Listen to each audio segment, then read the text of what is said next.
വിട്ടുകളാം, അല്ലെങ്കിൽ വട്ടുപിടിക്കും. സ്നേഹമുള്ള DCL കൂട്ടുകാരെ, ഒരിക്കൽ 4-5 ഈച്ചകൾ ഒത്തുകൂടി കാട്ടിലെ രാജാവായ സിംഹത്തെ ശല്യപ്പെടുത്താൻ തീരുമാനിച്ചു. അവർ മെല്ലെ വട്ടം ചുറ്റി പറന്നു ചെന്ന സിംഹത്തിന്റെ വാലിലെ രോമക്കൂട്ടിൽ കയറി ബഹളമുണ്ടാക്കാൻ തുടങ്ങി. സിംഹത്തിന് ദേഷ്യം വന്നു. സിംഹം വാൽ ചുരുട്ടി വാൽ കൊണ്ട് തന്നെ പുറത്തടിച്ചു ഈച്ചകളെ ഓടിച്ചു.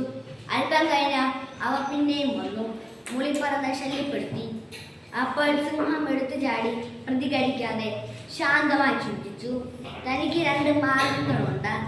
ഒന്ന്, പെട്ടെന്ന് ദേഷ്യപ്പെട്ട് ഈച്ചകളെ കൊല്ലാൻ ശ്രമിക്കാം.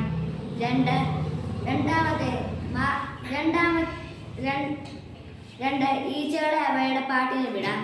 ഒന്നാമത്തെ മാർഗം സ്വീകരിച്ചാൽ താൻ സിംഹമാണെന്നത് മറക്കണം. ഓരോ ഈച്ചയുടെയും പുറകെ ഓടണം, അവയെ പിടിക്കാൻ ചാടണം, വാലറ്റത്ത് കടിക്കാൻ ശ്രമിച്ച് വട്ടം കറങ്ങണം.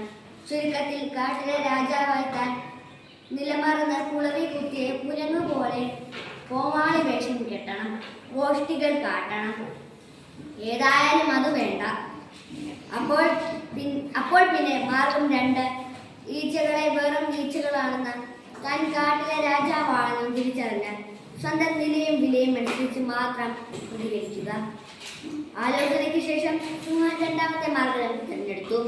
സിംഹം തന്നോട് തന്നെ പറഞ്ഞു, ഈച്ചകളെ വിട്ടുകള, അല്ലെങ്കിൽ വട്ടുപിടിക്കും.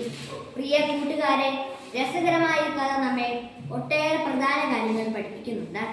ഈ സിംഹവും ഈച്ചകളും നമ്മുടെ സ്വഭാവത്തിൽ തന്നെയുണ്ട്.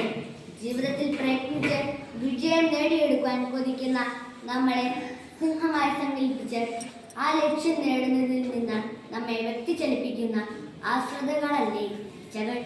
നമ്മൾ ഈച്ചകളുടെ പുറകെ പോകണമെങ്കിൽ നമ്മുടെ യഥാർത്ഥ ലക്ഷ്യം മറക്കേണ്ടി വരും. പ്രയത്നം ഇടയ്ക്ക് നിർത്തേണ്ടിയും വരും. സിംഹം മടി പിടിച്ച് കിടന്നാൽ മാത്രമേ ഈ ഈച്ചകൾ ശല്യപ്പെടുത്തുന്നുള്ളൂ. സിംഹം നിരന്തരം കർമ്മനിരതനായാൽ ഈച്ചകൾക്ക് അടുക്കുവാനാവില്ല. അതുപോലെ നമ്മിലും ലക്ഷ്യബോധവും ഉത്സാഹവും തളരുമ്പോൾ മാത്രമേ നമ്മിലേക്ക് മടിയും അശ്രദ്ധയുമാകുന്നു. ഈച്ചകൾ അടുക്കുകയും ഉള്ളൂ. വഴി തെറ്റിക്കുന്ന അശ്രദ്ധ മാറ്റിക്കളയാൻ എല്ലാ കാര്യങ്ങളും ഈച്ചകളെ പോലെയാണെന്ന് ഓർക്കണം. You are a born winner എന്ന ഗ്രന്ഥത്തിൽ നവീൻ കെ ചൗധരിയാണ് വിജയിക്കാൻ ആഗ്രഹിക്കുന്ന സിംഹം ഈച്ചകളെ ഭയപ്പെടാറില്ല എന്ന പ്രശസ്ത വാക്യം അവതരിപ്പിക്കുന്നത്. ഈച്ചകൾ ഇനിയും വന്നേക്കാം. നമ്മുടെ ശ്രദ്ധയും ഏകാഗ്രതയും വഴിതിരിച്ചിടുവാൻ പഠിപ്പിച്ച പണി 18 പറ്റിയേക്കാം. എന്നാൽ സദാ പ്രവർത്തന നിരതമായി ചേതനയോടെ നമ്മുടെ മഹാസ്വപ്നങ്ങളെ ഉണർത്തി നിർത്തിയാൽ നമ്മുടെ ജീവിത ലക്ഷ്യം മാത്രം മുന്നിൽ നിന്നുകൊണ്ട് നീങ്ങിയാൽ ഈച്ചകളുടെ വഴിക്ക് പോകും. നമ്മുടെ വിജയം മധുരം നുകരുകയും ചെയ്യും. എന്താ കൂട്ടുകാരെ, ഒന്നുണർന്നാലോ? ആശംസകളോടെ സ്വന്തം കൊച്ചേട്ടൻ.